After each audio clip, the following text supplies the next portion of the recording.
누가복음 23장 26절 말씀 같이 읽습니다.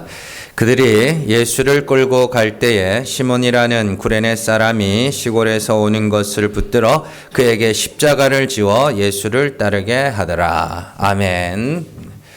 누가복음 199번째 시간입니다. 억지로 진 십자가입니다. 제가 고등학교를 다닐 때 풀었던 문제집 중에 노하우라는 문제집, 이 문제집 이름들이 다 있잖아요. 그래서 노하우라는 문제집이 있었습니다. 그러니까 알다라는 단어와 방법을 묻는 의문사인 how를 합쳐가지고 이제 노하우, 방법을 안다 이런 뜻이죠. 자, 그때만 해도 인터넷이라는 것이 있는 줄도 몰랐습니다. 그렇기 때문에 어떤 일을 시작하거나 문제를 해결하려고 해도 방법을 몰랐던 시대였습니다. 그래서 항상 그 방법을 아는 사람들이 굉장히 이제 많은 돈을 벌었고 그랬던 시대였죠. 자, 그렇기 때문에 그 시대에는 몰라서 못했다. 할 줄 몰라서, 할 줄 몰라요, 할 줄 몰라요 이런 말들이 통했던 그런 시대예요. 그 후로 이제 인터넷이 활성화되고 전 세계에 있는 정보를 집안에서 볼 수 있는 시대가 되었으며 더 나아가서 요즘에는 문자도 잘 안 보죠. 인터넷 같은 것도 잘 안 하죠. 이제는 유튜브에다 대고 다 물어보더만요. 뭐 어찌 문자 다 물어보고. 그러니까 영상으로 이제 제작을 하기 시작하면서 하려고 하면 뭐든지 할 수 있는 시대가 됐습니다. 뭐든지 할 수 있는 시대. 이렇게 방법을 알게 된 시대가 되면서 한 가지 감추어졌던 사실이 드러나기 시작했는데 사실 인간들은요, 방법을 몰라서 못했던 게 아니라 사실은 하기 싫어서 안 했던 거라는 것이 드러나기 시작했습니다. 진짜요? 예전에는 공부를 잘하기 위해서 어떻게 해야 하는지 구체적인 방법을 잘 몰랐습니다. 그래서 무작정 외우기만 했어요. 무작정 외우기만 했고 누군가가 공부하는 방법을 가르쳐 준다고 그러면 거기에 진짜 볼때같이 막 몰려갔습니다. 그래서 큰 학원들, 초대형 학원들이 그 시절에 다 생겼죠. 그랬는데 요즘에는 인터넷만 펼치면 공부를 어떻게 해야 되는지 방법을 가르쳐 줘요. 진짜 막 서울대 나온 사람들이 막 영상으로 다 제작을 해놔가지고 공부하려고 마음만 먹으면 공부를 할 수 있는 그런 시대가 됐습니다. 그래서 학생들은 공부를 잘하는 방법은 알게 됐는데 그러니까 뭐가 이제 드러나기 시작했어요. 공부를 하기 싫은 거예요. 사실은 방법을 몰라서 못했던 게 아니라 사실은 하기 싫었던 거죠. 저도 이제 일본어를 공부를 한번 해보려고 이제 책도 사놓고 이렇게 뭐 영상도 이렇게 보고 하다가 안 맞더라고요. 몇 번 해보다가 못하겠어요. 그래서 이제 안 하게 됐습니다. 자, 그래서 방법을 알고 난 후에 보니 방법을 모르는 것이 문제가 아니라 사람의 문제였다라는 것을 알게 됐죠. 자, 뭐 운전하는 것도 마찬가지죠. 옛날에는 이제 운전을 어떻게 하려면은 막 그 길을 몰랐잖아요. 그죠? 길을 모르니까 차에다가 항상 전국 지도가 다 들어 있었습니다. 그래가 길을 가다가 이제 모르면은 차 세워놓고 막 지도 찾아보고 가다가 그마저도 또 길을 또 몰라가지고 잘못 들어가지고 뺑뺑뺑뺑 돌고. 그래서 이제 남편들이 이제 장거리 운전을 하려 그러면 안 하려 그랬어요. 잘. 그죠? 그러니까 요즘에는 이제 내비게이션이라는 게 생겼습니다. 내비게이션이라는 게 생겨가지고 이제 길을 다 알아요. 뭐 어디로 가야 되는지 심지어는 이렇게 막 어디가 막히고 어디로 가야 빠른지도 다 가르쳐 줍니다. 그러니까 이제 뭐가 드러나기 시작했냐면 길을 몰라서 운전을 못했다는 핑계가 없어지는 거예요. 그냥 사실은 운전을 하기가 싫은 거죠. 진짜 싫어요. 근데 운전하면 장거리 운전하면 너무 싫어. 그렇습니다. 마찬가지죠. 뭐 저도 이렇게 요리도 마찬가지. 요리 같은 것도 그랬어요. 이게 막 이렇게 찾아보면 다 나와요. 다 요즘에는 정말로 다 나옵니다. 예전도 아니에요. 제가 한 10년 전만 해도요. 그 칼국수 집에 칼국수 레시피가 제 기억에 아마 그때 250만 원인가 그 칼국수 만드는 레시피가 250만 원에 이렇게 250만 원을 주고 배웠어요. 그걸. 그래서 그걸 보면서 와, 저것도 돈이 되는구나 했는데 요즘에는요, 돈 안 들어도 됩니다. 다 나옵니다. 근데 그렇게 해요, 안 해요? 안 하죠? 왜? 하기 싫으니까. 귀찮거든요. 결국엔 이제 사람의 문제였던 거죠.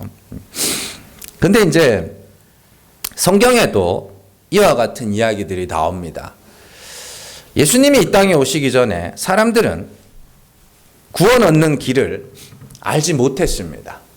그래서 저마다 자기 소견에 옳은 대로 행하면서 살았죠. 이렇게 하면 하나님이 좋아하시겠지, 저렇게 하면 하나님이 좋아하시겠지 하고 각자 마음에 생각한 대로 신앙생활을 했습니다. 그게 이제 정점에 달한 것이 예수님이 왔을 당시의 유대인들이었죠. 율법주의.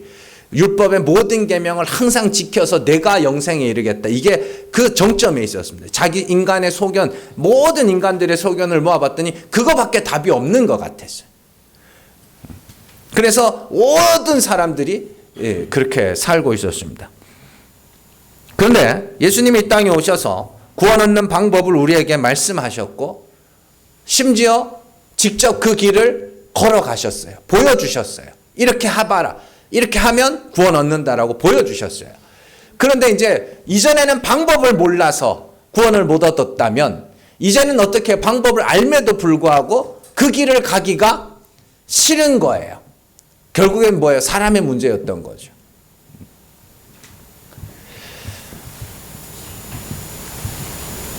그래서 오늘은 우리가 구원 얻는 길을 다시 한번 확인하고 여러분들이 정말로 구원 얻는 길을 꼭 걸어가시기를 주님의 이름으로 축원합니다. 예.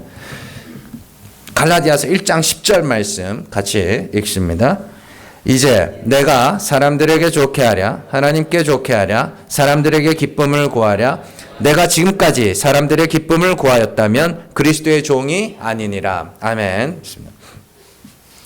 자, 사도 바울은요, 구원의 이야기를 하면서, 여러분들 이거 구원의 이야기입니다. 사도 바울이 괜히 하는 게 아니고, 구원의 이야기를 하면서 사람에게 좋게 하랴, 하나님께 좋게 하랴. 그러면서 나는 하나님의 기쁨을 구하는 자다. 이렇게 이야기를 합니다.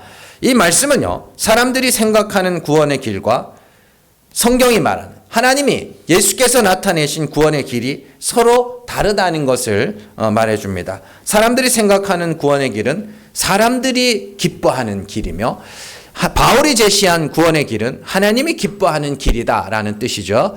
그렇다면 사람들이 생각한 구원의 길이 무엇이며 왜 그것이 사람의 기쁨을 구하는 길이라 하느냐. 제가 누차 말씀을 드리지만 사람들이 생각한 구원의 길은 내 행위로 의롭게 되어 구원에 이르는 것입니다. 이것이 사람의 기쁨을 구하는 길이에요. 내가 많은 행위를 쌓아서 구원에 이른다면 천국에서 높임을 받는 것은 누구예요? 많은 행위를 가진 나가 되는 거죠. 그래서 그걸 사람의 기쁨을 구하는 거라 그래요. 내가 만약 이 땅에서 많은 사람들에게 구제와 봉사를 해서 그걸 근거로 구원에 이르렀다면 거기서 높임을 받는 건 여기서 많은 구제와 봉사를 행한 나가 되는 거예요. 그걸 사람의 기쁨을 구하는 거라고 이야기를 하는 겁니다. 그러니까 이걸 잘 기억을 하셔야 됩니다, 여러분들이. 자, 그리고 하나님의 기쁨을 구하는 것은 뭐냐? 이건 구원받으면 안 되는 자야. 이건 구원받으면 안 되는 자인데 구원받았어요. 그럼 어떻게 돼요? 구원하신 하나님이 높임을 받는 거죠. 그걸 하나님의 기쁨을 구하는 거라고 이야기를 하는 겁니다. 이걸 잘 아셔야 돼요, 여러분들이. 그러니까 그냥 물론 하나님이 깨닫게 하시고 그렇게 하시겠지만 저는 그 길을 가르쳐 드리는 거니까 정신을 똑바로 차리시고 들으셔야 됩니다. 하나님이 기뻐하시는 길, 하나님이 제시한 구원의 길은 완전한 죄인의 자리에서 자기에게는 구원 얻을 만한 자격이 단 하나도 없음을 알게 된 자들이 하나님의 긍휼하심을 구하는 거예요. 불쌍히 여겨주세요. 하나님이 불쌍히 여겨주셔야 겨우 구원을 받을 수 있는 그런 자입니다. 그러면 그런 사람들이 천국에 가게 되면 거기서 높임을 받는 것은 불가능한 죄인들을 구원하신 하나님이기 때문에 하나님이 높임을 받는다. 하나님이 기뻐하시는 길이다. 이렇게 이야기를 하는 거예요. 사람들이 영생으로 가는 길, 예수님이 직접 말씀하신 생명으로 가는 길을 좁은 문, 좁은 길이라고 말씀하신 이유도 똑같은 겁니다. 여러분들 성경은 두 개, 세 개의 이야기를 하는 게 아니에요. 하나의 이야기입니다. 예수께서 하신 말씀과 바울이 한 말과 요한이 한 말과 야고보가 한 말과 베드로가 한 말이 서로 다르면 그건 성경이 아니에요. 그건 가짜가 되는 거예요. 그러니까 여러분들이 말씀을 읽을 때에 이렇게 전체적으로 하나의 맥락을 통해서 읽을 줄 알아야 됩니다. 예수님이 생명으로 가는 길은 좁고 협착하여 찾는 자가 적다 그래요. 마태복음 7장 13절에서 14절 같이 읽습니다. 좁은 문으로 들어가라. 멸망으로 인도하는 문은 크고 그 길이 넓어 그리로 들어가는 자가 많고 생명으로 인도하는 문은 좁고 길이 협착하여 찾는 자가 적음이라. 아멘. 멸망으로 인도하는 문은 크고 넓어서 들어가는 자가 많고 생명으로 인도하는 문은 좁고 협착하여 찾는 자가 적다고 이야기를 합니다. 그 말은 뭐냐면 대부분의 사람들에게 멸망으로 가는 문이 생명으로 가는 문으로 보인다는 이야기예요. 그게 맞는 것처럼 보인다는 이야기입니다. 넓고 근데 그 문이 어디 있는데요? 예? 그러니까 이건 상상을 하시면 안 된다고요. 문이라고 하는 것은 방향을 정해주는 겁니다. 옛날에 우리나라에서도 이렇게 지금 서울에 4대 문이 있죠? 뭐 동대문, 남대문. 이게 문이라는 건 뭐냐면 방향이에요, 방향. 그래서 동대문으로 나가면 동쪽으로 가는 거고, 남대문으로 가면 남쪽으로. 예루살렘 성문도 그렇게 되어 있었습니다. 네, 그렇게. 그래서 문이라는 건 방향을 정해주는 거예요. 그러니까, 근데 생명으로 가는 문은 좁고 협착해서 찾는 자가 적다 근데 거의 없다는 소리입니다. 안 가고 싶어 한다는 소리예요. 그 방향으로는. 에? 그런데 멸망으로 가는 문은 찾는 자가 많다는 건 사람들이 보기에 거기가 뭘로 보인다는 거예요. 거기가 생명으로 가는 문처럼 보인다는 이야기입니다. 그게 맞는 것 같고 옳은 것 같고. 그렇다면 구체적으로 멸망으로 인도하는 문은 뭔가, 생명으로 인도하는 문은 뭔가. 이게 지금 마태복음 7장이잖아요. 마태복음 5, 6, 7장은 뭐예요? 산상수훈이죠. 그래서 5장의 시작이 천국에 대한 이야기로 시작을 합니다. 그래서 천국은 누구의 거라 그래요? 심령이 가난한 자들의 것이라 그러죠. 그러니까 좁은 문, 좁은 길은 뭐예요? 가난해지는 거네요. 그런 이야기입니다. 내가 가난해지는 거. 심령이 가난한 자는 천국이 저희 것이라 말씀하셨어요. 그 말은 천국은 심령이 가난한 자들이 들어가는 곳이라는 말인데, 심령이 가난한다는 것은 어떤 의도 없이 내게 어떤 의도 없이 하나님의 긍휼하심만을 바라는, 그 가난이라는 단어가 거지라는 단어입니다. 그러니까 거지가 구걸하듯이 아무것도 가진 게 없잖아요. 그러니까 뭐 갚을 것도 없잖아요. 그러니까 구걸하듯이 하나님께 뭐 하는 거예요? 불쌍히 여겨주세요. 너무 추워요. 뭐 이렇게 요즘에는 그렇게 구걸하는 사람이 없습니다만은 오늘 되게 춥잖아요. 그러니까 너무 추워요. 배고파요. 좀 도와주세요. 염치도 챙길 그것도 없는 거예요. 불쌍히 여겨주셔야 되는 그 자리. 그게 좁은 문, 좁은 길이에요. 그러면 그걸 가고 싶어요? 안 가고 싶어요? 안 가고 싶죠. 여러분들 거지 되고 싶으세요? 돈 없는 거지. 되기 싫잖아요. 근데 사람은 돈 없는 가난보다 이런 심령의 가난을 더 싫어하는 거 아세요? 유명한 영화 대사 중에 그런 대사가 있습니다. 우리 경찰들이에요. 경찰이 이제 비리 경찰을 보면서 야, 우리가 돈이 없지 가오가 없냐 이런 이야기를 합니다. 그건 뭐냐면 사람에게 있어서 그 가오, 자존심 같은 거거든요. 그 자존심이 돈보다도 더 중요하다는 이야기예요. 여러분들이 내가 죄인이다, 내가 죄인이 맞네, 이거를 진짜 인정하는 건 돈 잃는 것보다 더 힘든 거예요. 더 싫은 거예요. 그러니까 좁은 문을 안 가는 거예요. 잘 생각해. 넌 얘기라고 듣지 마시고 내 이야기라고 한번 들어보세요. 사람들이 얼마나 간사한지 아셔야 됩니다. 뭐 사람들 그러니까 자꾸 다른 사람, 여러분들, 우리 자신들이 얼마나 간사한지.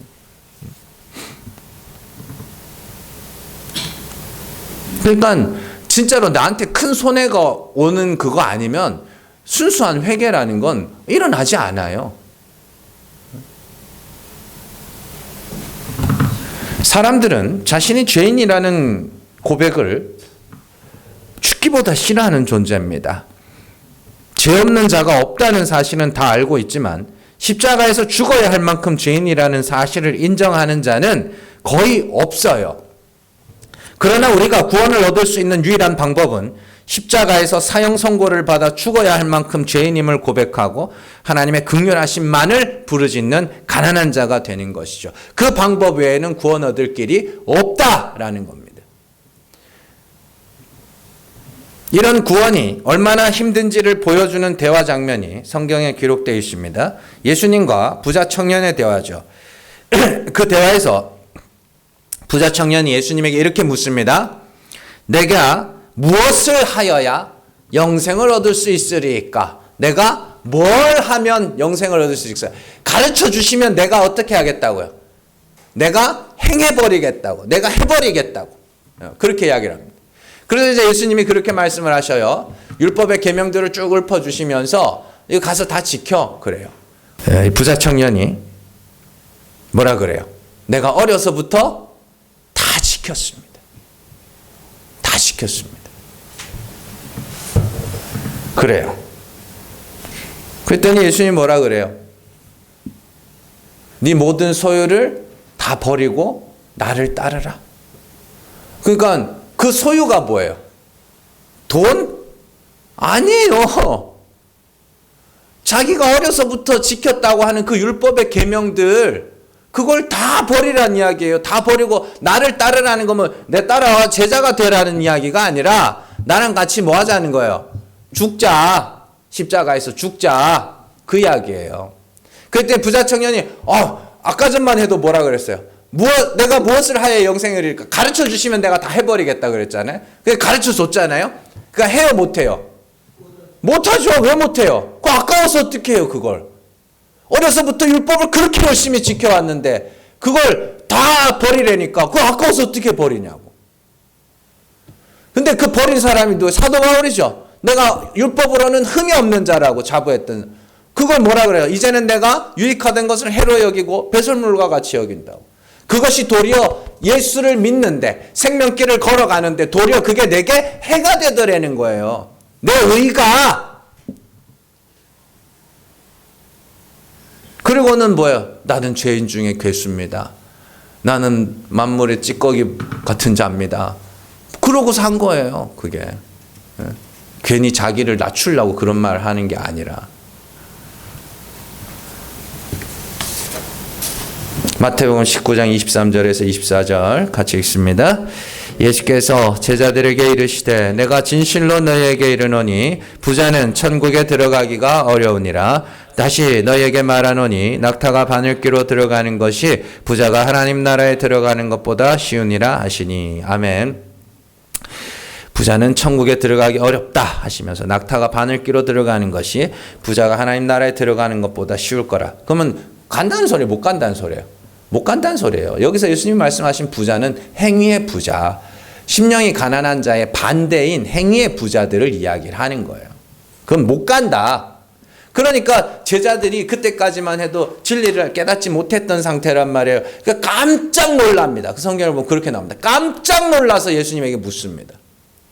그러면 누가 갑니까? 저렇게 어려서부터 율법을 다 지켰다고 하는 저 청년이 못 가면 도대체 누가 갑니까? 그래요.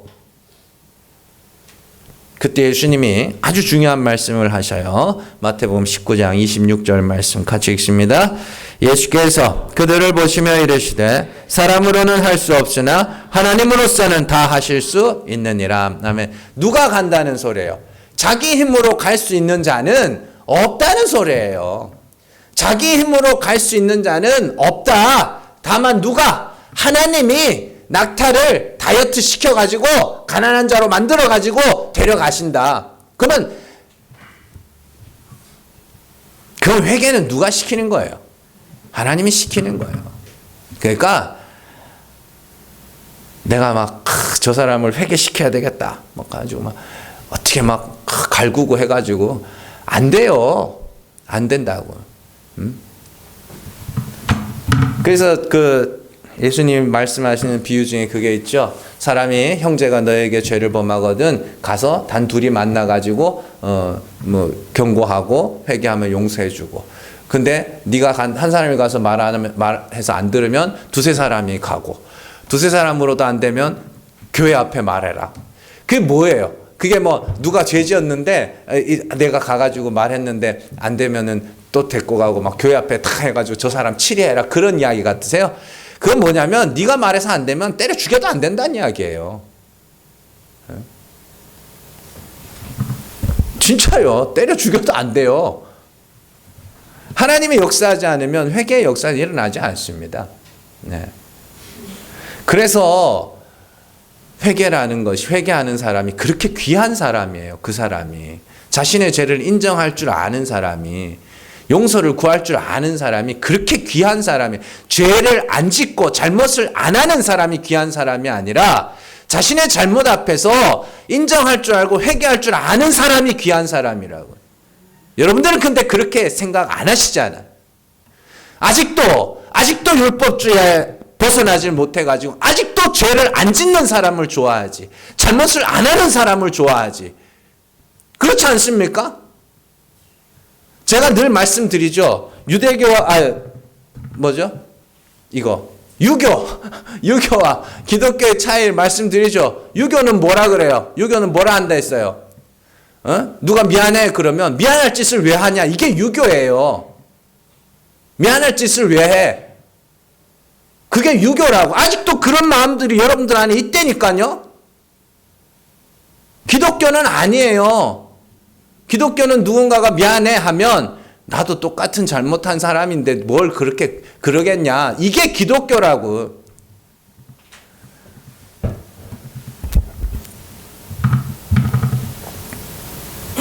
그래서 생명으로 가는 길은 사람이 스스로 걸어갈 수가 없습니다. 그래서 강제로 끌고 가는 거예요, 하나님이. 그걸 성령의 인도하심이라고 이야기를 하는 겁니다. 인도라는 단어, 아고라는 단어인데, 이 아고라는 헬라어 단어가 그냥 뭐 내가 앞에 갈 테니까 뒤에 따라와, 이게 아니에요. 끌고 가는 소리, 끌고 가는 거예요. 끌고 가는 거. 죄인들 엮어가지고 끌고 가듯이 끌고 가는 단어가 아고라는 단어입니다. 그걸 인도라고 멋있게 그냥 표현을 해놔서 그렇지. 그래서 여러분들 구약에 보면은 그 출애굽한 이스라엘 백성들이 광야로 들어가죠. 그 광야길밖에 없었을 것 같으세요? 애굽에서 가나안 땅으로 가는 길이 광야길밖에 없었을 것 같으세요? 그거 아니에요. 다른 길 많았다고. 근데 누가 끌고 갔어요?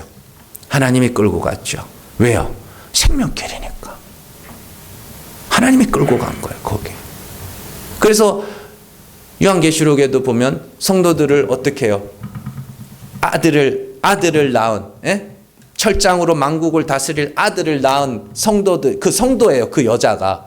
성도를 철장으로 만국, 예수를 낳았다는 것은 내가 예수 그리스도를 주라 고백했다는 소리예요. 그 성도들을 어떻게 독수리가 물어다가 어디로 끌고 가요? 광야로 끌고 가죠. 그 우리 성도들의 삶이에요. 광야에서 뭐 배워요? 줄이게 하시며 낮추시며 가난하게 하시며, 그거요, 그거. 나는 예수 아니면 안 되는구나. 나는 진짜 저주받을 죄인이구나. 하나님이 불쌍히 여겨주시는 것 외에는 구원 얻을 길이 없는 자구나. 그게 여러분들이 이 인생을, 전체 인생을 통과하면서 배워야 되는 거라고. 그게 성령의 인도하심이죠.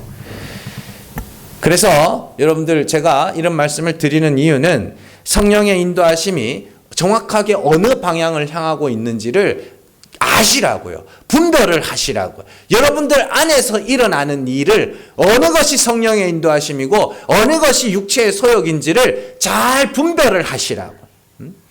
갈라디아서 5장 16절에서 18절 말씀 같이 읽습니다. 내가 이르노니 너희는 성령을 따라 행하라. 그래야면 육체의 욕심을 이루지 아니하리라. 육체의 소욕은 성령을 거스르고 성령은 육체를 거스르나니 이 둘이 서로 대적하므로 너희가 원하는 것을 하지 못하게 하려 함이니라. 너희가 만일 성령의 인도하시는 바가 되면 율법 아래에 있지 아니하리라. 아멘. 18절 말씀을 먼저 살펴보시면 율법 아래에 있다. 율법 아래에 있는 게 뭐예요?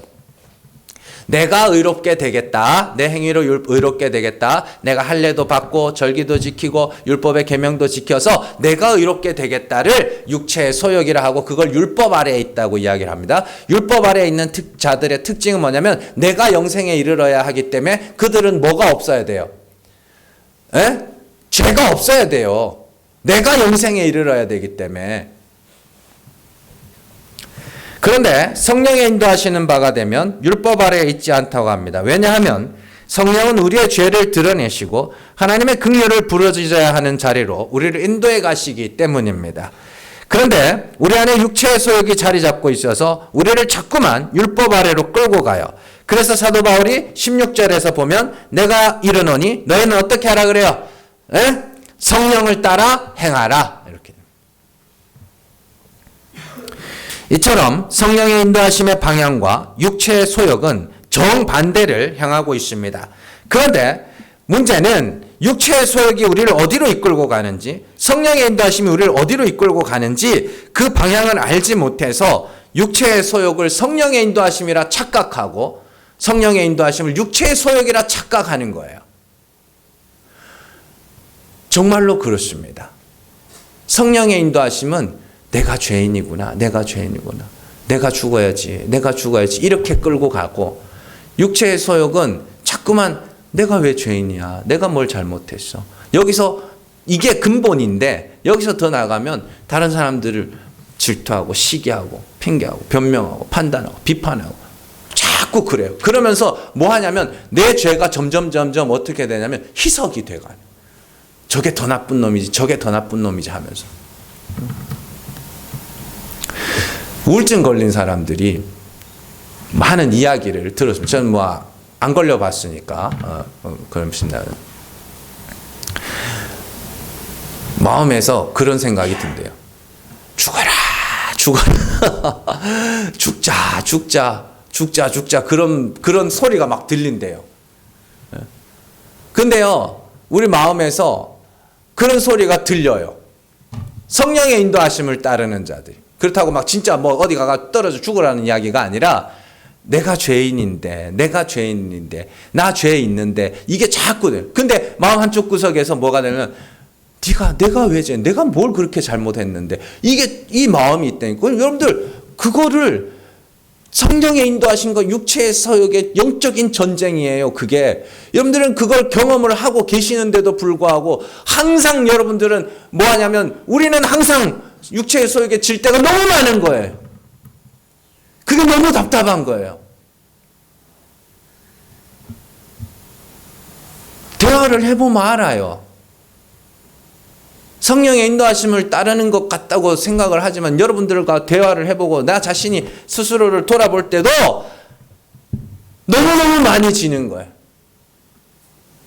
그러니까 미치겠는 거예요. 하나님 앞에 기도를 해야 되는 거예요.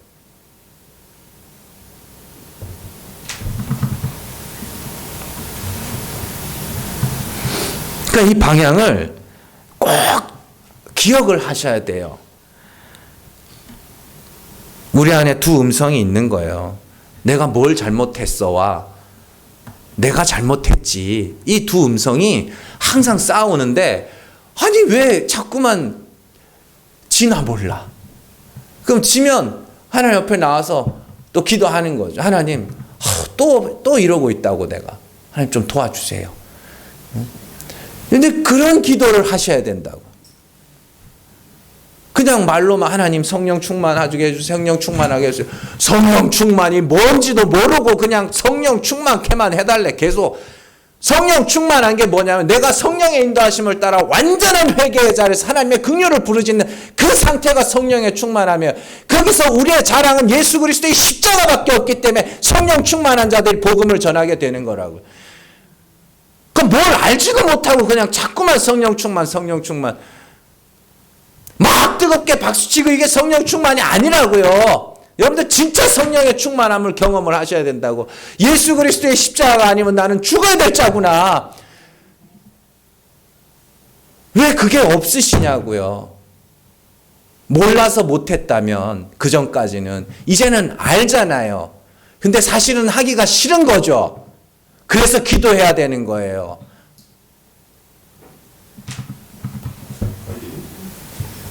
야고보가 이 두 방향을 잘 설명을 해줍니다. 야고보서 2장 5절 말씀 같이 읽습니다.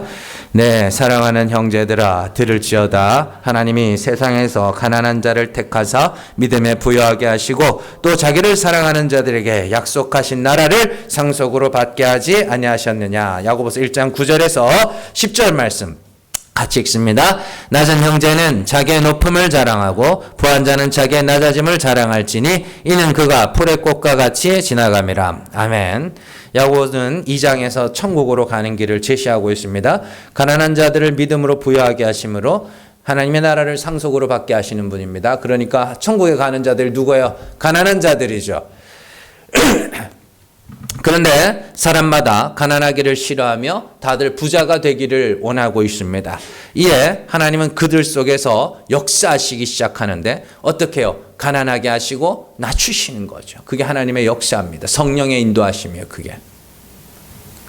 그래서 1장 9절에서 10절에 보시면 낮은 형제는 자기의 높음을 자랑하라고 이야기합니다. 왜요?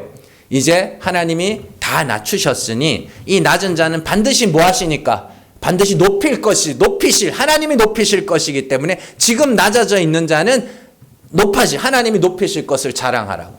근데 뒤에가 문제예요. 부한 자는 자기의 낮아짐을 자랑하라고 합니다. 이 부한 자는 뭐예요? 가난한 자가 돼야 구원을 얻죠. 근데 부한 자가 하나님이 그들 속에서 역사하여 그들 뭐 하기 시작해요? 가난하게 만드시고 낮추기 시작하죠. 그걸 자랑으로 삼으래. 왜요? 하나님이 날 버리지 않았구나. 나를 구원하시기 위해서 나를 낮춰 가시는구나. 하나님이 나를 구원하시기 위해서 내 죄를 드러내시기 시작하는구나. 그래서 자기의 낮아짐을 자랑하라고 이야기를 하는 거예요. 이것이 성령의 인도하심의 방향입니다. 아무도 가고 싶지 않은 낮은 길로, 가난한 자로, 약한 자로, 없음으로, 죽은 자로 이끌고 가서 거기서 하나님의 긍휼하심만을 바라게 되는, 그래서 예수 그리스도의 십자가만을 붙잡게 되는, 그것이 유일한 구원의 길입니다. 그러니까 제가 자주 말씀을 드리지만 상급 같은 거 없다고요. 혹 있다 할지라도 진짜로 제가 뭐 잘못 알아서 혹 천국에 갔더니 상급이 있다 할지라도 구원 얻은 성도들은 거기서 상급 안 줬다고 찡찡거리지 못해요. 왜 쟤는 금멸류관 씌워주고 나는 뭐하는, 거기가 천국이에요? 여기서도 평생 그 짓거리 하다가 거기 가서도 그거 하려고? 그렇잖아요. 여러분들 젊은 사람들 보면 금수저니 은수저니 어쩌고 저쩌고 요즘은 다이아 수저도 있다 그러더만. 그래가지고 나는 왜 이런 집구석에 태어나가지고 이렇게 어렵게 살고, 쟤는 뭔 팔자가 좋아가지고 저런 집에서 태어나면서부터 차별이잖아요. 그리고 일평생 그냥 오르지도 못할 나무 쳐다보면서 부러워하고, 내 형편은 왜, 내 팔자는 왜 이러냐, 그러다 하다가 천국 가서도 그거 하려고? 그렇지 않아요. 그렇지 않다고. 근데 만약에 천국에 갔더니 진짜 상급이 있다 치자고요. 그러면 거기서 여러분들이 거기에 질투를 느낀다면 거긴 천국 아니에요. 거기 가서 하나님 어떻게 나 같은 게 여기 와 있어요? 어떻게 나 같은 게 여기 와 있어요?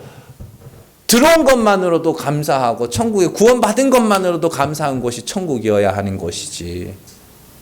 하나님이 여러분들을 그런 자로 만들어 가신다고요. 그런데 그게 너무 힘들어요. 사실은 너무 힘들다고요. 낮아지고 약해지고, 약하다는 단어가 병들다라는 단어거든요.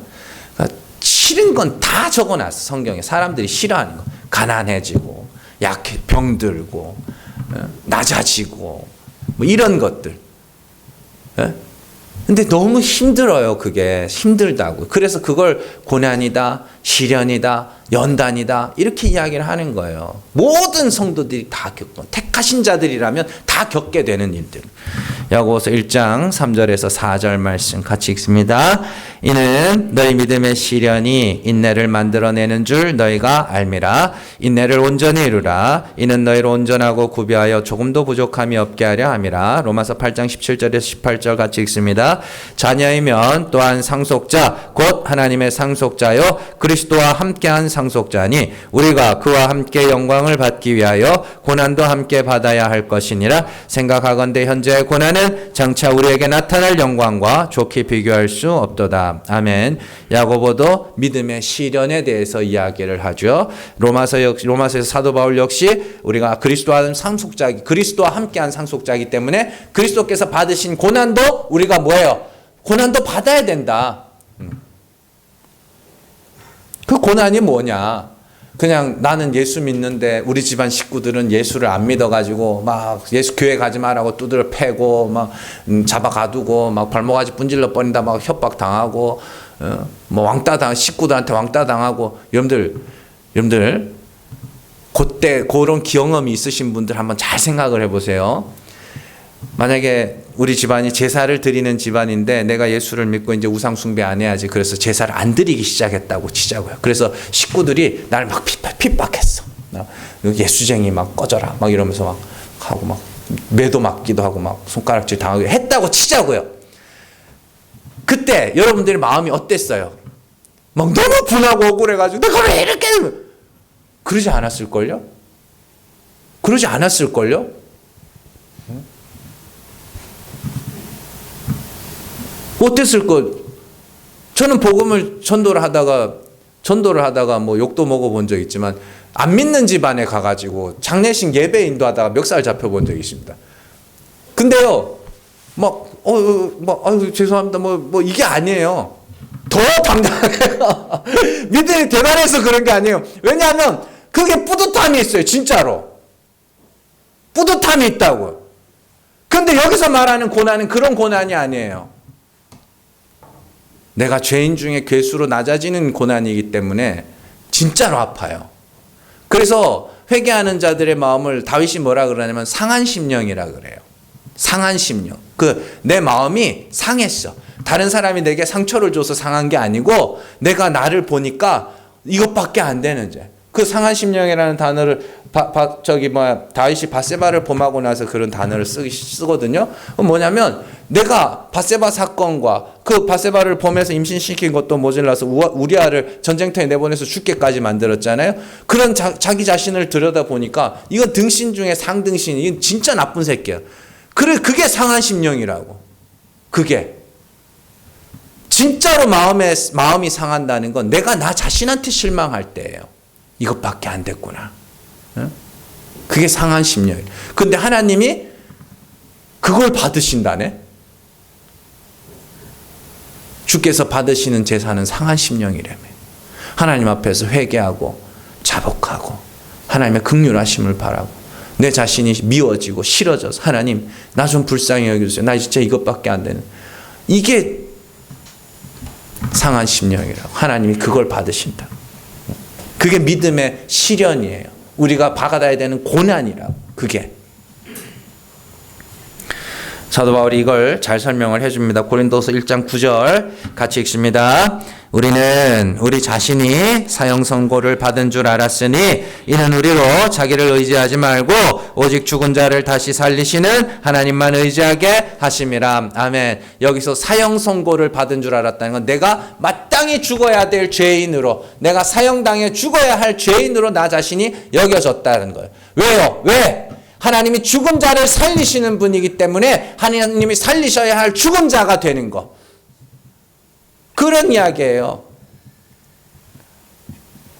그러니까 성령의 인도하심의 방향이 어디인지를 일단 잘 기억을 하시라고요. 여러분들 안에서 성령의 인도하심과 육체의 소욕이 막 일어나기 시작하면, 둘이 싸우기 시작하면 여러분은 반드시 성령의 인도하심의 방향으로 따라가셔야 되는 거예요. 오늘 말씀에 나오는 구레네 시몬이 그런 성도들의 인도하심의 대표입니다.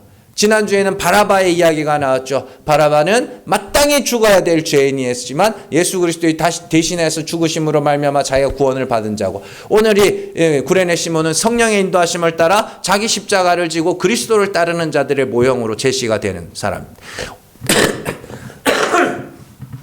단 한 절 나오잖아요. 26절 단 한 절 나오죠. 근데 이 구레네 시몬의 이야기가 얼마나 중요한 말씀이냐면 공간복음에 다 나와요. 다 나와. 한번 볼게요. 마태복음 27장 32절 말씀 같이 읽습니다. 나가다가 시몬이란 구레네 사람을 만나매 그에게 예수의 십자가를 억지로 지워가게 하였더라. 마가복음 15장 21절 같이 읽습니다. 마침 알렉산더와 루포의 아버지인 구레네 사람 시몬이 시골로부터 와서 지나가는데 그들이 그를 억지로 같이 가게 하여 예수의 십자가를 지우고. 아멘. 오늘 말씀에서는 어떻게 되어 있냐면 시골에서 오는 것을 붙들어 그에게 십자가를 지워 예수를 따르게 했다고 되어 있지만, 마태복음과 마가복음에서는 여기 굳이 안 써도 되는 단어를 하나 써놨는데 뭐냐면 억지로 해요. 억지로. 자기의 십자가를 지고 그리스도를 따르는 자들은 구레네 시몬과 같이 자기의 십자가를 지고 그리스도를 따른다는 것은 자기가 아싸 내 십자가 막 아싸 져버려야지 막 이렇게 그렇게 하는 게 아니에요. 너무너무 가기가 싫은데 억지로 하는 거예요. 억지로 하나님이 끌고 가는 거예요. 억지로. 왜냐하면 그리로 가야 사니까. 그리로 가야 구원 받으니까. 뭐 십자가 그러니까 멋있게 생각해가지고 뭐 자기 자식들 보면서 네가 내 십자가다. 뭐 자기 남편 보고 네가 내 십자가. 아니에요. 십자가는 사형틀이라고요. 하나님의 저주의 상징이라고요. 사형 선고를 받은, 내가 사형 선고를 받아야 되는 죄인이라는 자리로 끌려가는 거라고요. 억지로 가기가 싫은 거예요. 안 가고 싶은 거예요. 구원의 길이라고 생명길이라고 알려줬는데 진짜 수많은 길들 놔두고 제일 가기 싫은 길인 거예요. 거기가. 근데 하나님이 구원하시려고 끌고 가는 거예요. 인도하십니다. 그래서 시편 23편에 여러분들 잘 아는 시편이죠. 자, 여호와는 나의 목자시니 내가 부족함이 없으리로다. 자, 여호와 하나님은 선한 목자라 그래요. 근데 그 선한 목자가 양들을 끌고 어디로 끌고 가요? 에? 목적지는 푸른 초장과 실만한 물가인데 그 과정이 뭐냐면 사망이 음침한 골짜기를 지나서 가는 거예요. 목적지는 가나안 땅인데 그 과정이 광야를 지나서 가네. 목적지는 영원한 하나님 나라인데 아무도 찾지 않는 바람 부는 언덕이 아니라 좁은 문 좁은 길로 가는 거예요. 그리로. 왜 그래야 되는가? 왜 그래야 돼요? 나를 구원하신 이가 하나님입니다. 내가 잘해서 여기 온 게 아니고 나를 구원하신 이가 하나님입니다라는 그 고백을 하도록 만들기 위해서 끌고 가신다고. 그래서 여러분들의 삶에 하나님이 계속해서 여러분들의 죄악들을 들춰내실 겁니다. 여러 가지 일들을 통해서. 거기서 육체의 소욕에 사로잡혀서 핑계하고 변명하고 남 탓하면서 나는 죄 없다 하는 자리 잊지 마시고, 하나님, 나는 하나님이 불쌍히 여겨주시지 않으면 지옥에 갈 수밖에 없는 죄인입니다. 하나님, 나 사실은 지옥에 던져도 아무 할 말 없습니다. 그런데 이런 나를 불쌍히 여겨주셔서 그 아들 예수 그리스도의 십자가의 피로 우리의 죄를 사하여 주시니 참으로 감사를 드립니다. 그게 십자가가 여러분들의 기쁨이 되는 방법이에요. 내 십자가를 지고 내가 저주받을 죄인으로 내 십자가를 지고 예수 그리스도를 따라갔더니 거기에 달리신 이가 예수 그리스도인 거예요. 그래서 우리의 자랑이 예수 그리스도가 된다고 이야기를 하는 거예요. 그러니까 그걸 자꾸만 잊어버리고 육체의 소욕에 사로잡히게 되면 자꾸만 그리스도가 아니라 다른 것들이 내 자랑이 되기 시작하는 거예요. 그걸 싸우셔야 된다. 그걸 이기셔야 된다고요. 여러분들 이기셔야 돼요. 에? 이제 우리는 영생으로 가는 길을 알고 계십니다. 그러나 가기 싫어서 주저하고 있습니다. 그래 하나님이 억지로 끌고 가는 거예요. 그래서 예수님이 사도 바울에게 그 사도행전에 보면은 그런 말을 한 21장인가 잘 기억이 안 나는데 바울이 뭐라 그러냐면 예수님이 자기에게 나타나셔서 가시채를 뒷발질하기가 네게 고생이다 이런 말씀을 하셨다 그래요. 그 가시채라는 게 뭐냐면 끝이 뾰족한 짝대기예요. 그 우리나라는 옛날에 소나 돼지를 치면은 이렇게 회초리를 착착 때리면서 이렇게 몰고 갔잖아요. 그런데 이제 유대인들은 그게 아니에요. 이렇게 가시채라는 거 뾰족한 걸 가지고 쿡쿡 찔렀어요. 이렇게 이 방향으로 가라고 찔렀어요. 그러니까 이제 소는 그 방향으로 가기 싫은데 자꾸 뒤에서 찌르니까 어떻게 해요? 그 하지 말라고 자꾸 뒷발질을 하는 거예요. 그 이야기를 하는 거거든요. 그게. 그래서 가시채를 뒷발질하기가 네의 고생이다. 예수님이 그렇게 말씀을 하셨는데 그 똑같은 거예요. 우리와. 우리가 계속 쿡쿡쿡쿡 찌르면서 야야 이리 가야 돼 하는데 계속 뒷발질하는 거예요. 나는 죄가 없다. 나는 그렇게 나쁜 놈이 아니다. 그러고 사는 거죠. 근데 이제는 뒷발질 그만하시고 이 길이 생명길이라서 하나님 나를 이리로 끌고 가시는구나. 그래서 여러분들이 진짜로 여러분들 안에서 여러분들의 죄악들이 하나하나 보이기 시작하고 드러나기 시작하고 자백하기 시작하고 그래서 정말 하나님 진짜 불쌍히 여기셔서 그 아들 내어주셔서 너무너무 감사드립니다. 그런 마음으로 하나님 앞에 감사하시고 찬송하시며 살아가는 저 여러분들 되시기를 주님의 이름으로 축원합니다. 기도하겠습니다.